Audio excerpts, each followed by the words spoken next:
거짓 아이콘 13번째 화목제물 예수 그리스도 출애굽기 24장 히브리서 9장입니다.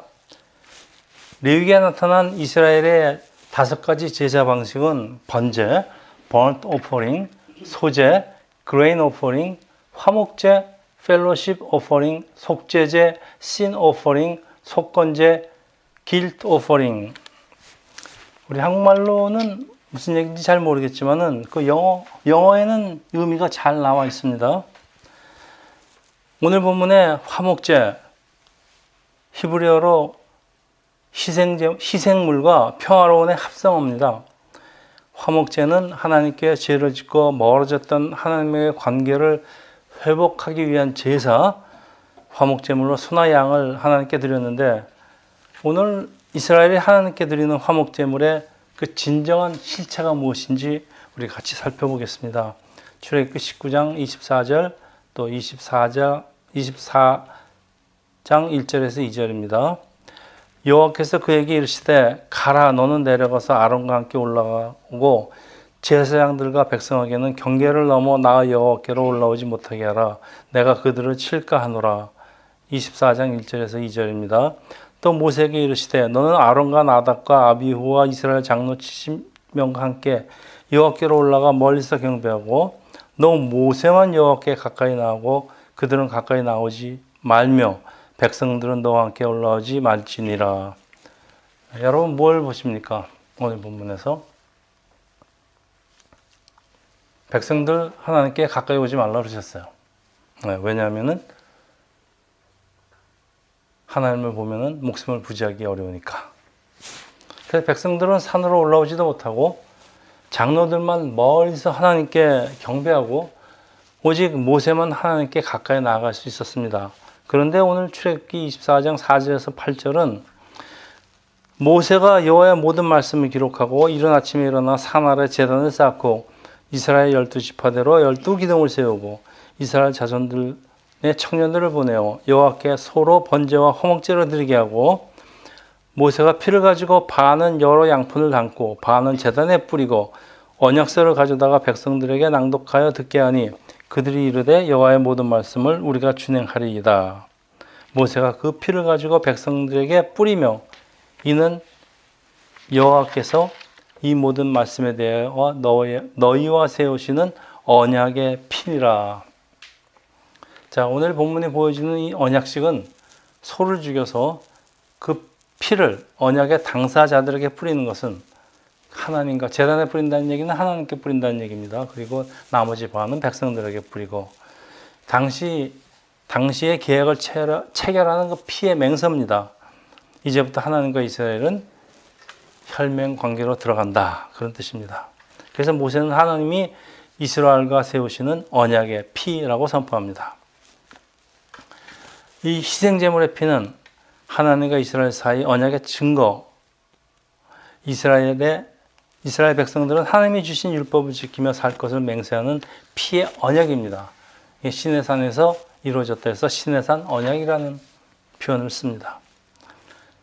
이스라엘은 12지파를 상징하는 12기둥을 세우고 엄숙한 의식을 거행하는데, 자, 오늘 예식은 전에 맺은 언약과는 많이 다릅니다. 여러분, 하나님이 전에 맺은 언약들은 노아와 맺은 언약도 있고요, 아브라함과 맺은 언약이 있습니다.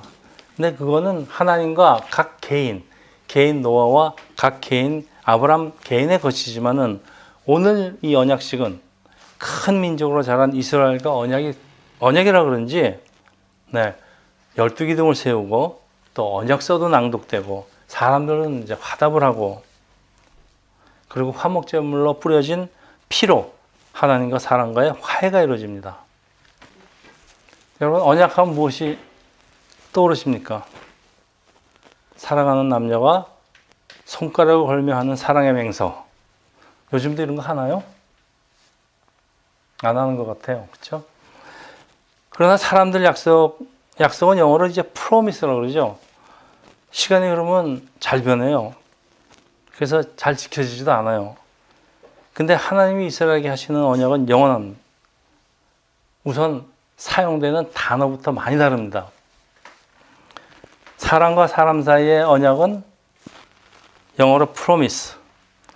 그러나 이 promise 그리스어로는 디아데케는 언약 혹은 유언이라는 두 가지 뜻이 있습니다. 영어로는 covenant나 testament입니다. 여러분 testament는 아시죠? New Testament, Old Testament. 세상의 프로미스는 쌍방간의 약속이죠. 그러나 히브리어나 그리스어에서 얘기하는 하나님의 언약은 일방적이기 때문에 일방적인 선언은 유언, 테스타먼트의 특성이 있는데 참고로 유언은 상대방의 동의가 필요 없습니다. 내가 죽으면서 유언을 하면서 너한테 무엇을 남기겠다 또는 무엇을 하라. 네, 일방적인 선언이지 어떤 상대방의 동의가 필요 없습니다. 구약 성경에서 언약은 아주 더 특이합니다. 히브리어로 베리트. 이것은 카라시라는 히브리 동사, 카라시는 자르다와 어원이 같습니다. 그러니까 언약을 체결하라는 뜻은 make covenant는 히브리어로 카랏, 자른다 그런 뜻입니다. 외에는 파멸시키다, 죽다, 언약을 하다 라는 뜻 외에도 물은 할례한다는 동사입니다. 할례시 표피를 잘라내다라는 뜻도 있어요. 그러니까 언약을 세우는데 왜 이렇게 카라시라는 자르다, 죽다, 무시무시한 단어를 사용할까요? 네, 간단합니다. 이 언약을 지키지 않으면은 재물처럼 피를 흘리면서 죽는다. 지켜라 그런 뜻입니다. 참 단어가 살벌합니다. 그래서 자, 쪼개다, 언약하다, 할례하다, 죽다 참 모두 다 같은 뜻이에요. 세례도 같은 뜻입니다, 여러분. 할례가 나중에 세례가 되니까. 하나님 백성으로 바뀌는 과정에 등장하는 이 무시무시한 단어에는 항상 피가 들어있는 이유는 무엇일까요? 왜 항상 이 단어에 피가 들어있을까요? 죽는다 이런 얘기입니다. 하나님의 백성이 되려면 일단 죽고 다시 살아나는 변화. 이걸 뭐라 그러죠, 우리? 중생, 본어게인이라고 그러죠. 네. 그런 과정이 있다는 뜻 아닐까 그렇게 생각을 합니다. 그러니까 하나님의 백성 되는 게 말처럼 쉽지는 않은 것 같아요. 우리가 죽었다 다시 살아내야지 진정한 하나님의 백성이 되는 것 같습니다. 출애굽기 24장 9절에서 11절입니다. 모세와 아론과 나답과 아비후 이스라엘 장로 70인이 올라가서 이스라엘의 하나님을 보니 그의 팔 아래는 청옥을 편듯하고 하늘같이 청명하더라. 11절 하나님이 이스라엘 자손들의 존귀한 자들에게 손을 대지 아니하셨고 그들은 하나님을 뵙고 먹고 마셨더라. 여러분 아까 읽은 본문하고 무슨 차이가 있습니까? 아까는 가까이 오면 죽는다 그랬습니다. 가까이 오지 못하는데 오늘은 이 본문은 어떻게 됩니까? 하나님과 같이 지금 먹고 마시고 즐겁다 하셨습니다. 여러분 질문 생기지 않습니까? 조금 아까까지는 가까이 오면 죽는다고 하더니 이제는 하나님과 같이 보고 먹고 마시는데 왜 안 죽을까요?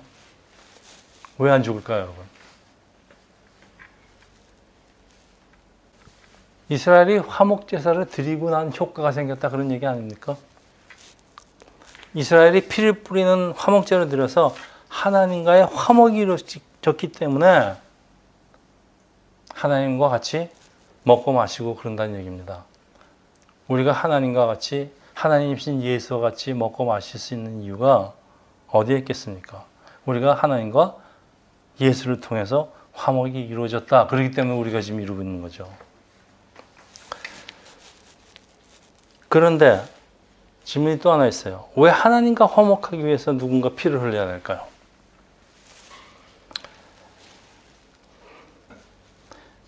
피의 복수라는 말이 있듯이 죽음에 이르게 하는 죄는 죽음으로만 갚을 수 있습니다. 눈에는 눈, 이에는 이. 근데 피는 생명을 상징합니다. 그래서 누군가 반드시 피를 흘려야 하는 것은, 죽어야 되는 것은 그건 하나님의 율법입니다. 그런데 동물의 죽음으로서는 사람의 죄를 담당할 수가 없고 오직 사람만이 사람의 죄를 담당할 수가 있는데 그것도 흠없는 제물이어야 됩니다. 그러니까 죄가 없는 사람만이 제물이 될 수 있는데 죄가 없는 아담의 후손은 없습니다. 그래서 오직 하나님이신 예수 그리스도의 피만이 우리 하나님께 진 사람의 죄를 속량할 수가 있습니다. 여러분, 잘 아는 사실이지만은 이것이 전 성경에 흐르고 있는 기본 메시지입니다. 여러분이 성경을 읽으실 때 이 생각을 놓치고 읽으신다면요, 성경을 잘못 읽는 겁니다.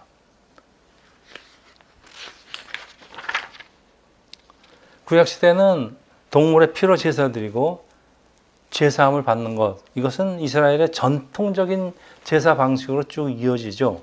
언제까지? 화목제물인 예수 그리스도가 오기까지. 때까지 임시적인 것인데 예수께서 십자가에서 단 한 번의 제사로 하나님과의 화목이 이루어졌습니다. 그래서 우리가 있습니다. 자, 히브리서 기자는 이때 일어난 일을 상세히 설명, 보충, 해설을 하는 게 히브리서 9장 19절에서 22절입니다. 모세가 율법대로 모든 계명을 온 백성에게 말한 후에 송아지, 염소의 피 및 물과 붉은 양털과 우슬초를 취하여 그 두리마리와 온 백성에게 뿌리며 이르되 이는 하나님이 너에게 명하신 언약의 피라 하시고 또한 이와 같이 피를 장막과 섬기는 일에 쓰는 모든 그릇에 뿌렸느니라. 22절 느닷없이 율법에 따라 거의 모든 물건이 피로써 정결하게 되느니 피 흘림이 없으면 사함이 없느니라. 요게 이 구절이 왜 우리가 동물을 죽여서 피를 흘리고 제사를 드려야 되는 이유를 설명하고 있습니다. 피 흘림이 없으면 죄의 사함이 없다. 대전제입니다, 이것이. 자, 우리가 건넜던 출애굽기 20장에서 23장까지는 십계명 등 비롯한 그 율법들이 기록되고 있는데 하나님이 이스라엘에게 이런 율법을 주시는 이유는 이제 이스라엘이 하나님의 제사장의 나라가 되었기 때문입니다. 그러나 이스라엘은 하나님과 맺은 언약을 지키지 못하고 패망을 하죠. 자, 이스라엘이 하나님과 언약을 지키지 못했으니까 이제 하나님과 이스라엘이 맺은 이 피의 언약은 효력이 없어질까요? 그러면 그거 유언이라고 안 그러죠. 일방적인 언약이 아니죠. 비록 이스라엘이 지켜지지 못했더라도 하나님의 언약은 일방적이고 유언적인 특성을 가지고 있기 때문에 취소될 수가 없어요. 여러분, 죽은 사람이 유언을 하고 죽었는데 그 유언이 취소된 적이 있습니까? 그래서 하나님은 선지자 에스겔을 보내서 새로운 언약을 선포합니다. 여기 에스겔서 16장 59절에서 60절 또 63절입니다. 이스라엘이 언약을 배반하였은즉 내가 네 행한 대로 네게 행하리라. 너희들 죽어야 된다 이런 얘기입니다. 그러나 내가 너희 어렸을 때 너와 세운 언약을 기억하고 너와 영원한 언약을 세우리라. 63절 이는 내가 네 모든 행한 일을 용서한 후에 네가 기억하고 놀라고 부끄러워서 다시는 입을 열지 못하게 하렵니다. 자, 이스라엘 백성이 놀라고 부끄러워서 다시는 입을 열지 못할 이 영원한 새 언약은 무엇이고 어떻게 이루어질까요? 그동안 동물을 죽이는 제사 방식이 계속됐는데 이 땅에 오신 예수 그리스도가 희생제물로 피를 흘리시면서 단 한 번 제사로 그 막을 내립니다. 네, 십자가입니다. 히브리서 9장 12절 염소와 송아지의 피로 하지 아니하고 오직 자기의 피로 영원한 속죄를 이루사 단번에 성소에 들어가셨느니라. 예수께서 다른 제물과 틀린 것은 예수께서는 단 한 번으로 끝내셨다는 겁니다. 자, 예수께서는 피를 흘리시면서 하나님의 이 언약을 다 이루시고 그래서 십자가에서 하신 유명한 실언상 중에 뭐라 그러십니까? 예수께서 십자가에서 피를 흘리시면서 하나님의 언약을 다 이루신 다음에 하시는 말씀, 그 유명한 다 이루었답니다. 십자가상 칠원에 남기십니다. 예레미야 32장입니다. 보라, 날이 이르니 내가 이스라엘 집과 유다 집에 새 언약을 맺으리라. 그러나 그날 후에 내가 이스라엘의 집과 맺을 언약은 이러하니 곧 내가 나의 법을 그들의 속에 두며 그들의 마음에 기록하여 나는 그들의 하나님이 되고 그들은 내 백성이 될 것이라. 자, 어렸을 때 세운 언약은 하나님이 이스라엘 조상과 세운 언약인데 이 언약은 그대로 남아 있습니다. 그러나 방법은 완전히 바뀌는데 어떻게 바뀝니까? 나의 법을 그들 속에 두며 그들 마음에 기록하며. 자, 율법을요, 십계명 같으면은 돌판에다 기록을 했습니다. 또 종이나 돌이 아닌 이 마음에 새기는 것은, 돌에 새기고 종이에다 기록한 것들은 없어지지만은 우리 마음에 새긴 하나님의 율법은 영원히 지워지지 않습니다. 그러니까 마음을 아예 통째로 바꿔버리는 게 이 새로운 언약의 방법입니다. 그런데 이 방법이 예수께서 십자가에서 죽으셔야 됐습니다. 피를 흘리면서. 화목제물로 이 땅에 오신 예수 그리스도가, 그 십자가를 바라보면요, 우리가 너무도 부끄럽고 놀랍고 감사하고 입을 열 수도 없는 사건이 바로 예수 십자가 사건입니다. 그래서 우리가 많은 경우에 예수 십자가를 쳐다보면서 눈물을 흘리는 얘기입니다. 너무 놀라서, 너무 기가 막혀서 내가 죽어야 되는데 나 대신 예수께서 돌아가셨습니다. 이게 바로 이 놀랍다는 얘기입니다. 옛 언약은 모세의 율법이고 새 언약은 그리스도의 복음입니다. 이스라엘이 하나님 말씀을 계속해서 지키지 못하니까 예수께서 직접 율법을 완성하시고 새 언약을 이루시는 건데, 이제는 이 언약이 율법처럼 우리가 지켜야 하는 어떤 행위를 넘어서 있습니다. 그래서 우리 마음에서 이루어지는 겁니다. 그러니까 강제적으로 하는 게 아니고 내 자발적으로 마음이 우러나서 하는 것이 새 언약의 가진 특징입니다. 그래서 새 언약을 또 다른 언약이나 또는 둘째 언약이라고 하지 않습니다. 그 이유가 예전의 언약과는 완전히 다른 새로운 언약이기 때문에 그렇습니다. 우선 하나님께 드리는 예배 방식부터 달라요. 동물의 피를 제단에 뿌리던 유대계의 제사가 이제는 그리스도의 피를 우리 마음에 뿌리는 마음의 예배로 바뀌죠. 다시 말씀드리면은 이제 유대교의 제사 방식은 끝이 났습니다. 그리고 성전도 망해졌기 때문에 제사 드릴 것도 없고, 그래서 기독교의 새로운 예배가 시작됐으면 알립니다. 자, 이때 AD 70년에 예루살렘 성전이 무너지고선요, 유대교의 동물을 죽이는 유대교의 제사 방식은 완전히 끝을 맺습니다. 그래서 유대교에서도 지금 동물을 죽여서 예배드리지는 않습니다. 다 끝나버렸습니다. 그리고 사실은 기독교가 새로 시작된 거죠. 이 새로운 예배는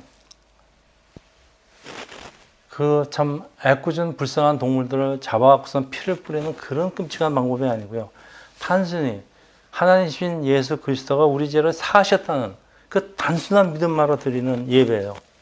율법의 역할은 더 이상 없어집니다. 여러분, 하나님이 율법을 주신 목적은 죄의 자각입니다. 나를 인도하는 초등교사 또는 모학선생이라고 신약성경을 번역을 하죠. 그러니까 그 율법을 내가 도저히 지킬 수 없는 나 자신인 것을 자각하게 하는 역할을 합니다. 나는 도저히 어쩔 수가 없구나. 그 사도 바울이 로마서에서 뭐라고 합니까? 오호라, 나는 공고한 자다. 이 사망의 법에서 누가 나를 구할까? 이게 사도 바울의 외침입니다. 그런데 새 언약은 오직 예수를 믿는 믿음만으로 하나님의 의를 얻기에, 이게 굿뉴스고 이게 복음입니다. 이게 은혜입니다. 자, 모든 언약식에는 제물의 피가 있어야 되는데 이 새로운 언약식에도 제물의 피가 필요합니다. 그래도 제물의 피는 필요합니다. 그런데 이제는 동물이 아닌 사람의 피입니다. 사람의 피 갖고 안 되기 때문에 죄 없는 사람 하나님의 피입니다. 그래서 예수께서는 죄사함을 얻게 하려고 많은 사람을 위하여 흘리는 나의 피, 곧 언약의 피라고 하십니다. 사도 베드로는 예수 그리스도의 피뿌림이라고 하는데 마치 이스라엘에게 희생제물의 피를 뿌리는 것과 같은 것입니다. 피뿌림이라고 합니다.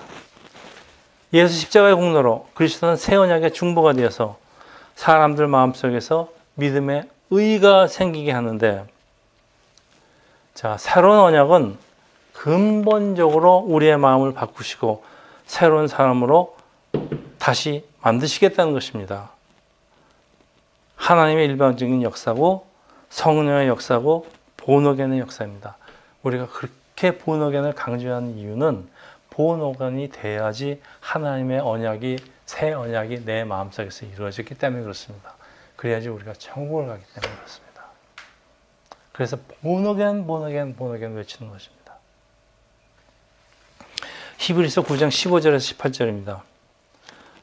이로 말미암아 그는 새 언약의 중보자시니 이는 첫 언약 때에 범한 죄에서 속량하려 죽으사 불심을 입은 자로 하여금 영원한 기업의 약속을 얻게 하심이라. 잘 들으세요. 16절입니다. 유언은 유언한 자가 죽어야 되나니 유언은 그 사람이 죽은 후에야 유효한즉 유언한 자가 살아있는 동안은 효력이 없느니라. 이러므로 첫 언약도 피 없이 세운 것이 아니니. 참 어려운 구절인데, 네. 최근에 어느 드라마를 봤더니 어떤 분이 유언장에다 유언을 다 기록하고 돌아가신 것 같아요. 그래서 사람들이 그 유언장에 의해서 재산을 다 상속을 받는데 며칠 있다 살아나셨어요. 그러니까 완전히 그냥 그 유언장은 무효가 됐습니다. 좋다 말았죠? 네. 참, 저는 우리의 죄를 속량하시라고 영원한 하나님의 기업을 주시라고 예수는 십자가에서 죽으시는데 여기 느닷없이 아주 유언이라는 아주 생소한 단어가 등장합니다. 이게 시작할 때 그 말씀드린 언약이란 그리스어의 뜻이 디아데케가 영어로 두 가지 뜻이 있다고 그랬죠. 코버넌트나 테스타먼트. 그러니까 여기서 테스타먼트는 유언이라고 번역합니다. 언약 혹은 유언의 두 가지 뜻이 있다고 말씀드렸는데 하나님이 하신 그 약속, 언약은 상대방이 동의하든 하지 않았든 상대방이 언약을 지키든 지키지 못하든 관계없이 어떤 경우에도 이루어집니다. 이건 하나님의 일방적인 주권입니다. 따라서 하나님이 하신 언약은 상대방의 동의가 필요 없는 마치 유언, 테스타먼트의 특성이 있어요. 유언은 사람이 죽지 않으면 효력이 없다고 했습니다. 그래서 하나님 언약이 실현되기 위해서 예수 그리스도가 죽어야 되는 것은 필연적입니다. 가끔 제가 히브리나 아니면 이 헬라 원어를 분석하다 보면요, 이게 다 이제 성경을 지으신 성령의 저자되시는 성령님이 사용하시는 우리에게 교통하시는 언어인데 히브리어나 그리스어, 사람이 만든 언어에 없는 아주 놀라운 개념들이 많이 포함되어 있습니다. 이런 개념들이요. 네, 참 놀랐습니다. 하나님의 일방적인 언약은 마치 사람이 죽은 후에 받는 유언처럼 변할 수가 없습니다. 제가 어저께 우리 둘째 딸 그 비즈니스 파트너를 이제 같이 점심을 먹었는데 그릭 사람입니다. 그래서 너 그릭 전화가 왔는데 자기 그리스에는 자기 아버지한테서 전화가 왔다 그래서 막 그릭으로 얘기하더라고요. 그래서 제가 제 딸한테 그랬죠. 야, 쟤는 지 아버지한테 왜 그릭으로 사용하는데 너는 왜 나한테 영어로 사용하냐.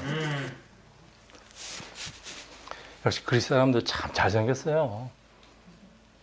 참 그 동상처럼 생겼더라고요. 진짜.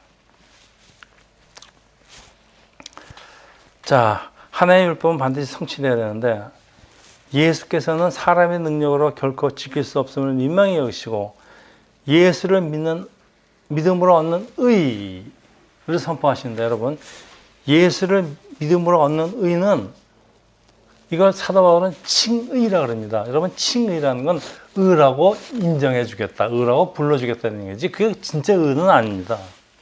여러분, 우리가 예수를 믿었다고 용서를 받았다고 하나님의 의를 얻었습니까? 사실은 못 얻습니다.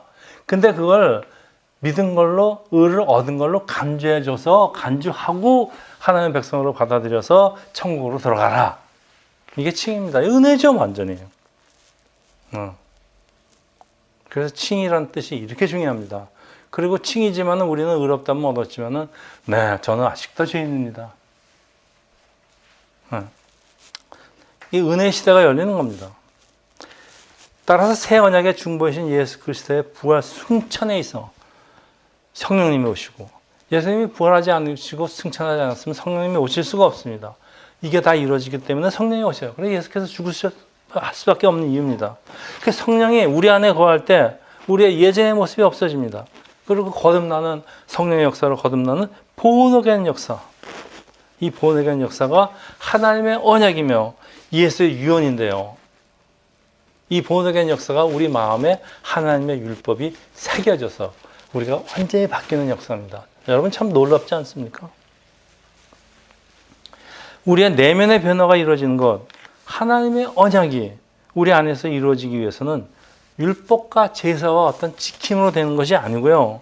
성령의 역사로 이루어지기 때문에 십자가 죽음이 있어야 성령이 오실 수가 있고, 성령이 오셔야 우리 마음이 바뀌고 진정한 하나님의 화목이 이루어집니다. 그래서 예수를 우리의 화목제물 예수라고 부르는 겁니다. 이러니 예수의 피가 얼마나 중요합니까? 하나님의 언약은 예수 십자가의 피로 완성됩니다. 그래서 예수님이 십자가에 다르셔서 피 흘리는 장면들이 여러 번 나옵니다. 가시관을 쓰시고 피를 흘리시고, 로마 병장에게 창으로 찔려서 피와 물을 흘리시고. 네. 성령이 나의 마음에 거하면서 나를 영원히 변화시킬 때, 네, 이게 영원한 언약입니다. 새 언약입니다. 내 안에서 이루어집니다. 자, 이제 말씀을 마치겠습니다. 참 놀랍게도 이 에베소서 기자는 오늘 제가 한 설교 말씀을 딱 4구절인가요? 4구절로 정리를 하는데 어쩜 이렇게 정확하게 정리를 하는지 모르겠습니까? 우리 같이 한번 읽어볼까요? 그때 너희는 그리스도 밖에 있었고 이스라엘 나라 밖의 사람이라. 약속의 언약들에 대해서는 외인이요 세상에 소망이 없고 하나님도 없는 자이더니 전에 멀리 있던 너희가 그리스도 예수 안에서 그리스도의 피로 가까워졌느니라. 그는 우리의 화평이신지라 둘로 하나를 만드사 원수된 것 곧 중간에 맡긴 다음을 자기 육체로 하시고 법점으로 된 계명의 율법을 폐하셨으니 이는 이들로 자기 안에서 한 세 사람을 지어 화평하게 하시고 또 십자가로 이들을 한 몸으로 하나님과 화목하게 하려 하심이라. 원수된 것을 십자가로 소멸하시고. 요한일서 4장 10절. 사랑은 여기 있으니 우리가 하나님을 사랑한 것이 아니요 하나님이 우리를 사랑하사 우리 죄를 속하기 위해서 화목제물로 그 아들을 보내셨습니다. 아멘. 여러분, 오늘 설교를 정확하게 지금 설명하고 있습니다. 사실 오늘의 설교는 필요 없었습니다. 이 말만 여러분이 마음속에 가지고 있으면 됩니다. 자, 화목제물. 예수 그리스도는 나를 묶고 있는 죄의 사슬을 다 끊어버리셨고, 다 잘라버리셨죠. 나를 아주 자유스럽게 합니다. 네, 어메이징 그레이스. 여러분, 비록 예수께서 우리를 묶고 있는 그 굵은 그 죄의 사슬들을 다 끊어버렸지만은 아마도 잔줄은 우리한테 남아 있습니다. 그래서 그건 우리가 끊어야 돼요. 우리가 단호하게 이 끈들을 잘라 버려야 됩니다. 그건 우리 몫이에요. 그래서 하나님의 언약에 히브리어로 베레이트, 이 자르다라는 아주 강한 단어를 사용한 것은 우리가 하나님의 백성이 되기 위해서는, 하나님의 언약이 우리한테 실현되기 위해서는 우리가 잘라버려야 될 것들이 많이 있다는 말씀 아니겠습니까?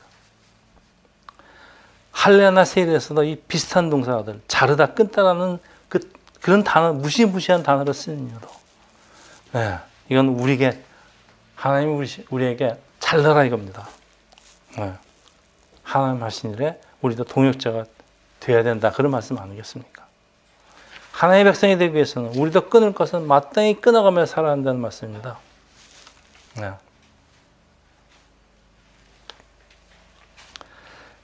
그리고 예수의 피를 우리 마음에 뿌리고 예배를 드리지 않으면은 우리의 마음은 우리가 거듭났다 하더라도 계속 세상 속에서 살기 때문에 끊임없이 우리가 더러워집니다.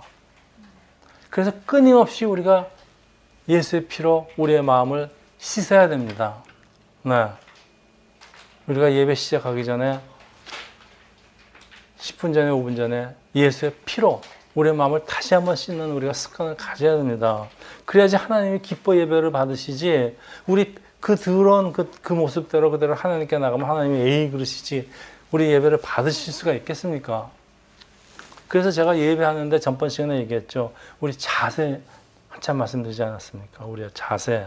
하나님이 우리 예배를 받으시지 못하면요, 우리가 하나님과 화목은 이루어지지 않았다는 아주 두려운 사실, 여러분 이거 잊으시면 안 됩니다. 여러분. 우리가 마음이 중요하긴 하지만은요, 형식도 이렇게 중요합니다. 여러분. 그리고 무엇보다 중요한 것은 강조하지만 우리 마음에 예수 피가 뿌려져 있는지, 그리고 물론 여러분이 뿌려져 있기 때문에 이 예배에 참석하고 계실 줄 믿습니다. 그렇지만은 그래도 이 나의 더러운 것들이 조금이라도 우리 예수의 피로 깨끗하게 씻겨져 있는지 여러분 자주 확인하시기를 우리 예수 이름으로 축원합니다. 기도하겠습니다. 할렐루야. 하나님 아버지, 오늘 이스라엘이 하나님과 언약식 하는 우리 과정을 지켜봤습니다.